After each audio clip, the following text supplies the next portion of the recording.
विपरीत परिस्थिति में जान सबसे कीमती है, संक्रमण ना फैले ये भी बहुत ज़रूरी है। तो इस लिहाज से ऑनलाइन भी लोग पढ़ते हैं। तो क्लासेस को 8वीं तक ऑनलाइन कर दिया गया है। 8वीं के ऊपर के जो बच्चे हैं वो 50% उपस्थिति के साथ क्लासेस आ रहे हैं। सरकार ने यह फैसला लिया है तो इस हिसाब से चीज़ें चल रही हैं।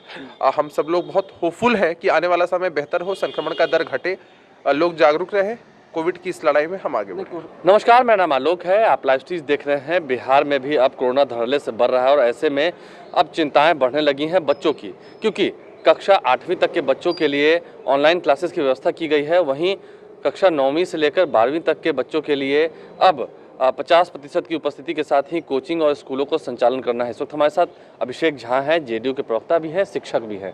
प्रवक्ता के सवाल हम बाद में लेंगे, पार्टी के सवाल बाद में लेंगे। पहले आप ये बताइए कि फिर से एक बार कोरोना को देखते हुए क्लासेस को बंद करने का निर्देश दिया गया है। हाँ, ऑनलाइन माध्यम से पढ़ाई होगी, कितना तकलीफ होगा, क्योंकि बच्चों के फिर फाइनल ईयर के एग्जाम होने हैं, फिर नीट का एग्जाम होना है, जेईई का एग्जाम होना है, तो इन नज़रियों से आप कैसे देखते हैं इसे? देखिए, ये तो सच है कि एक भयावह स्थिति फिर से हमारे सामने आके खड़ी है। हालांकि अभी केसेस की संख्या तो बढ़ रही है, लेकिन फर्टिलिटी रेट कम है, लोग हॉस्पिटलाइज कम हो रहे हैं, तो ये एक राहत की बात है। लेकिन जो तीसरी वेव प्रत्याशित थी अब वो हमारे सामने आ चुकी है। तो सरकार ने एहतियात बरतते हुए बहुत सारी गाइडलाइंस जारी की हैं। हम लोग भी लगातार लोगों से अपील करते हैं कि आप गाइडलाइंस का पालन करें। अगर आप पठन पाठन क्षेत्र की बात करते हैं तो क्लासेस को 8वीं तक ऑनलाइन कर दिया गया है। 8वीं के ऊपर के जो बच्चे हैं वो 50% उपस्थिति के साथ क्लासेस आ रहे हैं। फिलहाल तो आपका भी कोचिंग है, आप भी बच्चों को पढ़ाते हैं, तो क्या ऑनलाइन माध्यम से पहले जैसे पढ़ाई होती थी वो तो उतनी अच्छे तक से पॉसिबल नहीं है ना? मतलब बच्चे अपने डाउट क्लियर उतने अच्छे से नहीं कर पाते हैं। देखिए, ये तो है कि बच्चा अगर घर बैठकर पढ़ता है, ऑनलाइन माध्यम से पढ़ता है, और अगर किसी बच्चे को क्लास आने का मौका मिलता है और क्लास का और ही अलग रहता है, टीचर के साथ आई कांटेक्ट होता है या टीचर से आप डायरेक्टली कुछ भी पूछ सकते हैं, दोनों को कंपेयर तो नहीं किया जा सकता है। लेकिन इस विपरीत परिस्थिति में वैकल्पिक व्यवस्था ही तो हमारे पास है। इस विपरीत परिस्थिति में जान सबसे कीमती है, संक्रमण ना फैले ये भी बहुत ज़रूरी है। तो इस लिहाज से ऑनलाइन भी लोग पढ़ते हैं। लेकिन फिलहाल जिस तरीके से 15 से 18 साल के युवाओं को टीका लगाया जा रहा है, बच्चियों को टीका लगाया जा रहा है, तो लगता है कि हाँ 50% की उपस्थिति के साथ फिलहाल संचालन किया जा सकता है, क्योंकि वो समझदार भी हैं, उतने बच्चे नहीं हैं। जी जी जी जी, यही बात ही है। क्राइसिस मैनेजमेंट ग्रुप ने भी इसी बात की समीक्षा की होगी कि 15 से 18 वर्ष के बच्चों को कोविड का जो वैक्सीन है वो भी दिया जाना है। और ये बच्चे थोड़े परिपक्व होते हैं, समझदार होते हैं, छोटे नहीं होते हैं। ये समझते हैं कि किस तरह से फिजिकल डिस्टेंसिंग का पालन करना है, कोविड की गाइडलाइंस को किस तरह से फॉलो करना है, और उस हिसाब से वो लोग आते हैं। तो फिलहाल क्राइसिस मैनेजमेंट ग्रुप ने सरकार ने यह फैसला लिया है तो इस हिसाब से चीज़ें चल रही हैं। हम सब लोग बहुत होपफुल हैं कि आने वाला समय बेहतर हो, संक्रमण का दर घटे, लोग जागरूक रहें, कोविड की इस लड़ाई में हम आगे बढ़ें। कोरोना की तीसरी लहर चल पड़ी है। अब जरा सवाल आपके प्रवक्ता वाले भी ले लेते हैं।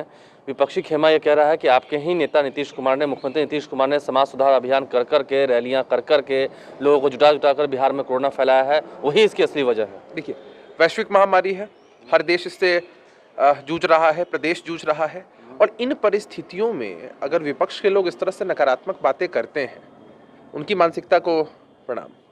भाई, आप ये समझिए कि पक्ष विपक्ष का भेदभाव देखकर तो कोविड आता नहीं है। कहाँ तो आप लोगों को सकारात्मक सुझाव देने चाहिए थे, और कहाँ आप इतनी ओछी राजनीति करने पर तुले हैं। खैर, ये वही लोग हैं जो लोग लाशों पर राजनीति करने से भी बाज नहीं आते हैं। तो इनकी मानसिकता कुछ भी हो, सरकार की प्राथमिकता में है कि कैसे लोगों को सहायता मिले, कैसे हम इस महामारी से जंग जीतें। कहते हैं कि हम इनकी बातों को नोटिस ही नहीं लेते। नहीं तो सही तो करते हैं। अगर इनकी इन नकारात्मक बातों को नोटिस लिया जाए तो काम कैसे किया जाएगा?